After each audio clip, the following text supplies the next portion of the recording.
Merci. Merci d'avoir organisé cette réunion dans ce bel endroit. C'est vrai que c'est important d'avoir des endroits où on se sente bien. Je crois que ici, on va se sentir bien pour toute la journée. Donc, on va être 3 pour cette première partie.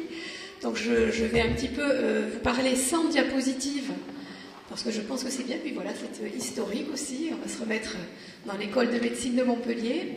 Un peu vous parler de la recherche. Je laisserai Denise Tuilot parler de la recherche qui se à Hendaye.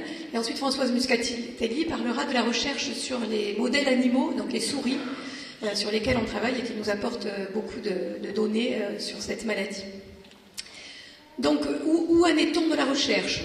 Peut-être savez-vous ou pas que nous avons eu à Toulouse, en mai 2014, cette année, une réunion internationale sur le syndrome de Prader-Willi où nous avons accueilli de nombreux chercheurs, cliniciens, peut-être moins de sociologues, effectivement, donc c'est l'intérêt peut-être de la journée d'aujourd'hui, qui ont fait le point sur les connaissances actuelles, sur les connaissances en génétique. Françoise Muscatelli en parlera un petit peu plus, sur les connaissances de la description de ce que l'on observe, ce que s'appelle les symptômes, de la physiopathologie, c'est-à-dire les causes de cette maladie, quelles peuvent être les causes, les circuits, par exemple, les circuits au niveau du cerveau qui seraient anormaux dans leur fonctionnement.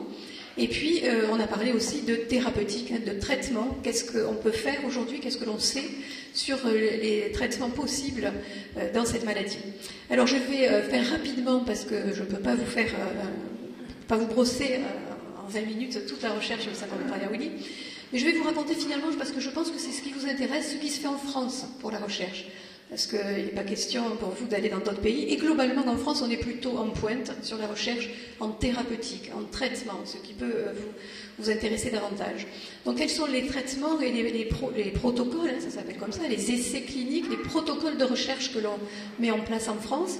Donc, il y a des protocoles qui s'adressent aux nouveau-nés. C'est toutes les études que nous avons faites. C'est la 3e que l'on est en train d'écrire aujourd'hui. Nous en avons fait 2.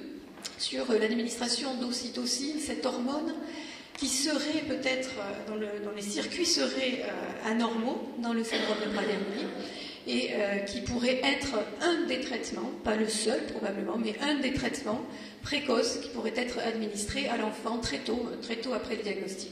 Donc nous sommes les pionniers, il n'y a pas d'autre étude sur cet âge, donc sur le nourrisson, il n'y a pas d'autre étude dans le monde, ni sur l'ocytocine, ni sur d'autres médicaments. Et nous sommes assez en avance. Les résultats semblent intéressants. C'est la raison pour laquelle nous allons poursuivre cette étude en faisant une étude européenne, si nous avons bien sûr les fonds, parce que ça coûte cher de faire une étude européenne. Pour continuer sur l'ocytocine, on a aussi démarré, grâce au soutien d'ailleurs d'un grand nombre d'entre vous certainement, mais aussi de la fondation, de l'association Prader-Willi France, évidemment, et aussi de la Fondation pour la recherche au syndrome de Prader-Willi, américaine et canadienne. Nous avons démarré en juin 2014 la 2e étude sur l'administration d'ocytocine chez les adultes qui ont le syndrome de Prader-Willi. Le premier patient a été inclus en juin 2014, et c'est une étude que nous faisons en collaboration avec l'hôpital d'Hendaye, les patients pouvant venir de toute la France. Donc, il y a aux États-Unis une étude qui vient de se terminer et qui administre l'ocytocine chez les enfants après l'âge de 3 ans. Donc les résultats, je ne les ai pas encore, je ne peux pas vous en parler. J'ai simplement pu discuter avec des médecins qui m'ont dit que de la même manière, ils avaient l'impression que ça apportait quelque chose. Alors sur quoi? Chez le nouveau-né, l'ocytocine améliore la succion. On l'avait montré chez la souris, on le montre chez le nouveau-né. Ça améliore la succion déglutition, plus la coordination d'ailleurs. Et il nous semble, nous n'avons pas encore tous les résultats analysés de manière statistique, comme on dit, c'est-à-dire avec des méthodes particulières, on a vraiment l'impression que le comportement et le développement, en tout cas certains aspects, chez ces enfants sont améliorés.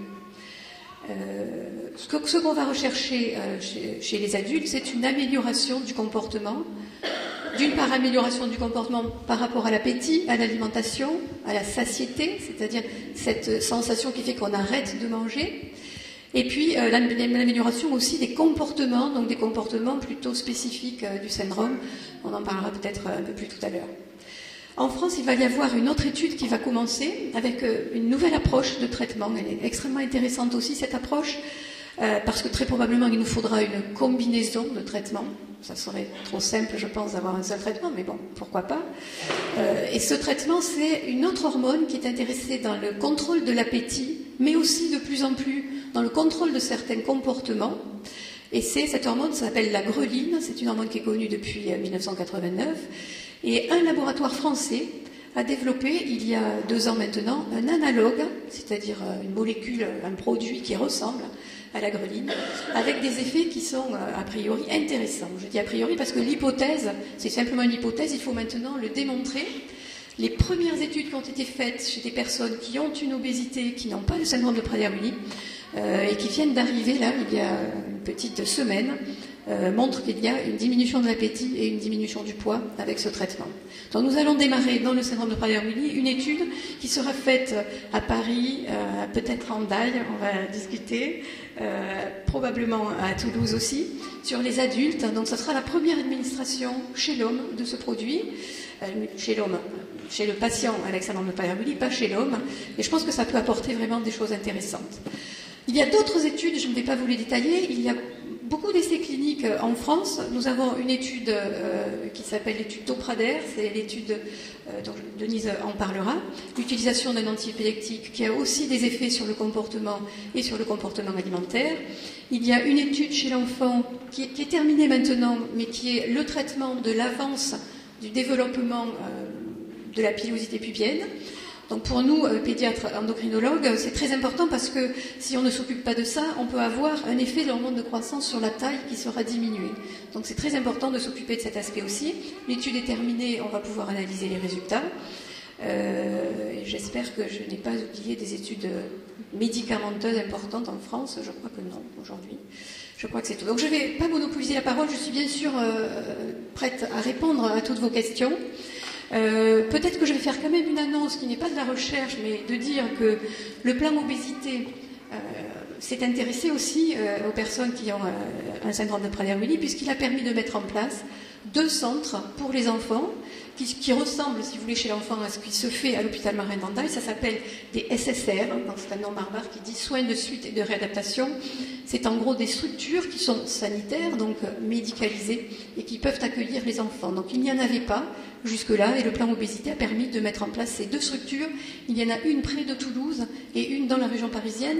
L'objectif était de travailler ensemble avec les centres de référence, donc un centre de référence à Paris et un centre de référence à Toulouse. Je pense que c'est intéressant pour vous que vous le sachiez. Donc ces 2 structures, elles ne sont pas encore tout à fait sorties de terre, mais elles vont être opérationnelles totalement en 2016. Voilà. Je vais passer la parole à Denise pour parler un peu de la recherche qui se fait en Daille et plus particulièrement de ce protocole Toprader dont le pilote est donc le professeur Olivier Bonneau.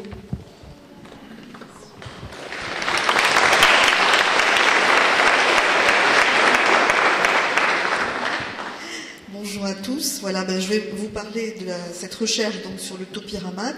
Le topiramate, donc, avant de vous dire tout ça, je dois dire que quand les patients arrivent en Daille, je suis un peu effarée par la liste des psychotropes, avec une association, bien sûr, de tranquillisants, de neuroleptiques, d'antidépresseurs, voire d'hypnotiques. Et bon, notre premier souci, c'est quand même de faire un petit ménage, dans la mesure du possible, sans se précipiter, mais en faisant quand même un temps d'observation, suivi ensuite d'un léger allègement, qu'on aimerait se voir poursuivre. Malheureusement, souvent, ça ne tient pas la route entre les séjours. Donc, en fait, on est quand même démunis au niveau médicamenteux, au niveau des psychotropes par rapport au syndrome, parce que les benzodiazépines, les tranquillisants les plus largement utilisés, sont contre-indiqués dans le syndrome de Prader-Willi du fait de leur effet dépresseur respiratoire. Parce que les neuroleptiques, en fait, on sait, entraînent une prise de poids et des dérèglements quand même hormonaux endocriniens, donc on ne va pas rajouter du symptôme au symptôme. Parce que les hypnotiques, souvent, sont de la même famille que les benzodiazépines, donc dépression respiratoire, et les patients ont une apnée du sommeil. Donc, en fait, on était assez démunis, on s'est tourné un peu vers les régulateurs de l'humeur. Et dans les régulateurs de l'humeur, il y a des médicaments comme le Tegretol, qui sont en fait des antiépileptiques, au niveau initial de leurs indications et qui ont été utilisés pour cette vertu qui serait donc d'amoindrir la labilité émotionnelle. Donc l'Epitomax entre un peu dans ce cadre-là puisque c'est un antiépileptique et que en fait ce qui nous a intéressé c'est le versus lutter contre les impulsions. Quelles impulsions? Impulsions alimentaires, donc tentation de se précipiter vers la nourriture. Impulsions comportementales, c'est-à-dire les crises qu'on appelle les crises de colère, d'une façon un peu simplifiée. Et en fait aussi les impulsions de grattage, qui sont quand même très très invalidantes pour les patients. Du coup, ça nous a paru un produit en effet intéressant, et le docteur Bonneau, qui est l'initiateur de cette recherche, donc nous a demandé de faire donc une observation clinique. Ça se fait aussi dans d'autres centres, à Paris, à Toulouse bien sûr. Et donc en fait, nous gardons les patients 2 mois, avec d'abord un consentement, ce qui nécessite pas mal de doigté, parce qu'avec des patients vulnérables et qui n'ont pas toutes des fois leurs facultés d'évaluation, de jugement, ils sont très très maniables en fait, on pourrait leur faire accepter, donc c'est pas du tout notre optique, on essaie de bien présenter le sujet et de les faire adhérer, mais là on n'a aucun mal, je dirais même qu'ils sont très très en attente, et tellement en attente qu'on est un petit peu gêné de leur donner des espoirs qu'on va peut-être pas respecter, d'autant plus qu'il y a une versus placebo versus produit actif, et que la moitié des patients, on le sait, n'auront pas un produit actif mais un placebo, puisqu'on fait une étude en double aveugle, donc certains n'ont pas vraiment le produit actif, donc ça c'est déjà difficile à admettre. Ce qu'on remarque, c'est que d'abord c'est un produit qui est relativement bien toléré, bon, si on respecte les indications de départ et les exclusions de départ. On a eu simplement un effet de fatigue, mais pas vraiment, et une exclusion pour des troubles hépatiques, mais donc rien de très, très significatif. Au niveau des résultats, bon, alors on a bien sûr des résultats qui sont un peu faussés, parce qu'on a l'effet séjour, c'est-à-dire le bénéfice du séjour. Comment évaluer si c'est le séjour qui est bénéfique ou si c'est le produit? On sait aussi qu'il y a un effet un peu de contagiosité, bon, cette appétence qu'ils ont pour trouver enfin le produit qui va les guérir, donc du coup tout va bien, brusquement, enfin tout s'aplanit. Bon, ce qu'on a observé, c'est que dans la moitié des cas, donc on a 31 patients inclus, dans la moitié des cas, le résultat est quand même favorable, bénéfique, mais de façon moyenne, je dirais modérée. On ne voit pas une différence extraordinairement significative par rapport aux bénéfices habituels des séjours. Dans 25% des cas, c'est quand même spectaculairement amélioré, surtout au niveau des grattages et au niveau peut-être de l'impulsivité comportementale, et un peu sur l'appétit, c'est-à-dire, bon, alors certains ne finissent pas leur deuxième part de légumes, ce qui est quand même rarissime, et donc ils se le disent entre eux. Et il y en a qui disent, je suis presque capable de m'arrêter de finir la deuxième. Enfin bon, il la mange. Bon, donc en fait, si vous voulez, il y a quand même, bon, dans 25% des résultats spectaculaires, et dans les autres 25%, on peut dire absolument aucun résultat notable, c'est-à-dire c'est vraiment la perte de poids habituelle, le comportement habituel, et bon, bon, c'est pas significatif. Donc après, donc le problème qui se pose, c'est qu'on devait lever l'anonymat donc fin novembre de cette année, et en fait c'est un peu repoussé. Or les patients sont en attente de savoir s'ils ont eu le vrai médicament ou le placebo. Bon, et donc nous-mêmes on est un peu inquiets gênés, si vous voulez, sur le plan éthique, de se dire, bon, est-ce que on va prescrire à la sortie, d'abord à des patients qui sont quand même, il faut le dire, les adultes mal suivis au niveau médical. Ce qui fait que, bon, prescrire et lâcher dans la nature, on ne sait pas s'ils ont eu le placebo, le vrai produit, donc prescrire et puis lâcher sans suivi, on n'est pas favorable, nous, à Hondaï.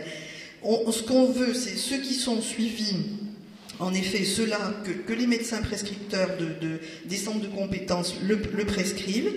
Et s'ils ne trouvent pas, en effet, d'environnement médical susceptible de prescrire, de le suivre, et si le patient réclame vraiment son médicament, au deuxième séjour, enfin séjour qui suit, nous le prescrivons, surtout quand nous avons noté, nous de façon objective, parce qu'on fait des évaluations en équipe, on a quand même une idée sur qui nous semble avoir pris et qui ne l'a pas eu. Donc on peut faire des prescriptions pour ne pas laisser cette frustration, surtout qu'on va quand même reculer la levée de l'anonymat. Donc ça c'est un petit peu, on a 2 mois d'observation, donc c'est quand même assez fiable, on fait une progression lente, on fait une dégression lente, enfin on les fait dans les meilleures conditions d'observation clinique et de sécurité du produit. On a donc les médecins qui sont présents, donc le docteur Moore et le docteur Andoniali, qui sont aussi particulièrement attentifs à tous les bilans biologiques qu'on fait à l'entrée, au milieu du séjour, à la fin du séjour, et qui vraiment pilotent parfaitement la question. Voilà pour le topiramate. Ensuite, on a une deuxième piste de réflexion qui est une réflexion beaucoup plus concrète, beaucoup plus pratique, mais qui est très très appréciable, qui est l'aromathérapie dans le soin des plaies, puisqu'on a des plaies quand même graves, des lésions cutanées dues aux érysipèles, donc qui sont extrêmement fréquents chez les patients, plus toutes les lésions de grattage. Donc là, c'est le docteur Andoni Ali qui est formé en aromathérapie. Et nous avons fait des études, non pas là en double aveugle, mais avec les produits classiques et avec l'aromathérapie sur les plaies, avec des résultats quand même assez spectaculaires et très encourageants, ce qui fait que nous allons poursuivre et intensifier ce genre de pratique qui est quand même finalement, je dirais, original, puisque au final on n'en avait pas entendu parler dans d'autres, voilà, on n'a pas eu de modèle, si vous voulez, qu'on a suivi. Et le docteur Ali a toute une série de diapositives avec les évolutions de plaies, puisqu'on les photographie dès l'arrivée avec les dimensions, etc. Et on voit les progressions qui sont quand même des fois spectaculaires pour certains patients. Et enfin, la troisième piste de recherche très clinique, très concrète, c'est pour l'éducation thérapeutique. Donc on a centré sur tous les problèmes respiratoires, pour des questions, si vous voulez, à la fois de transversalité dans notre institution qui accueille bien d'autres patients que les patients Prader-Willi. Et donc, vous savez que la consommation de tabac, c'est quand même un problème pour certains patients extrêmement délicate. Donc ça, on arrivait à peu près à gérer, on avait un quota, on a des infrastructures avec des modes de distribution, enfin de contrôle pour ne pas déraper au niveau de la consommation qui peut être là aussi massive, excessive, mais on n'avait quand même pas anticipé la cigarette électronique. Donc ça, c'est la grande nouveauté de l'année.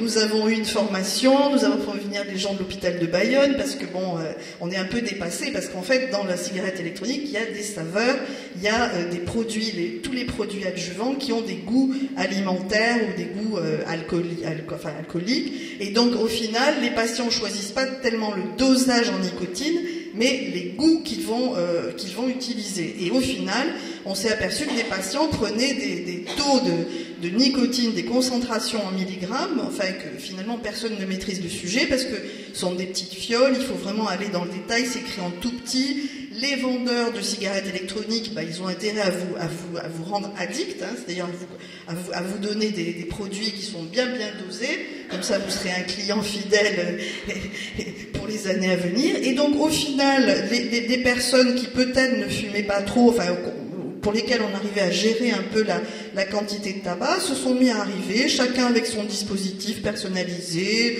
décoré, qui s'appropriait. Et donc le vapotage, comment le contrôler s'il est permanent, comment arriver à faire qu'il s'arrête, comment arriver... on est en train de rédiger un protocole, on s'arrache un peu les cheveux parce que c'est quand même très compliqué. Alors après, c'est un produit précieux parce que là, il y a une recharge, il y a une batterie, il y a des fioles. Alors donc ça, c'est évidemment comme les lunettes, etc., des produits hyper fragiles qui peuvent être, pour les règlements de compte interpersonnels, c'est génial. On peut mettre ça dans les toilettes, on peut les lancer, on peut les casser, il y a beaucoup de possibilités, voilà, d'amplifier les conflits. Donc, à part ce problème donc physiologique, il y a donc la gestion qui, pour les équipes qui sont présentes, est quand même assez délicate, mais donc on va faire face. Et bon, en fait, c'était la nouveauté de l'année, c'est un petit peu anecdotique, mais bon, dans l'éducation thérapeutique, c'est quand même extrêmement important. Rendre acteur le patient de sa santé, lui montrer à quel point il est responsable aussi de l'impact et puis aussi de la vulnérabilité, parce qu'ils vont seuls quelquefois dans les boutiques, ils se font conseiller par les... Après, ce que le vendeur a dit, c'est parole d'évangile. Vous pouvez toujours essayer de diminuer, c'est pas possible. Donc c'est quand même compliqué. Voilà, ça n'a rien à voir avec la grande recherche internationale sur les produits actifs dans le syndrome de Prader-Willi, mais c'est du quotidien, c'est du vécu, c'est de l'expérience, et je peux vous dire que ça occupe pas mal de temps des équipes soignantes.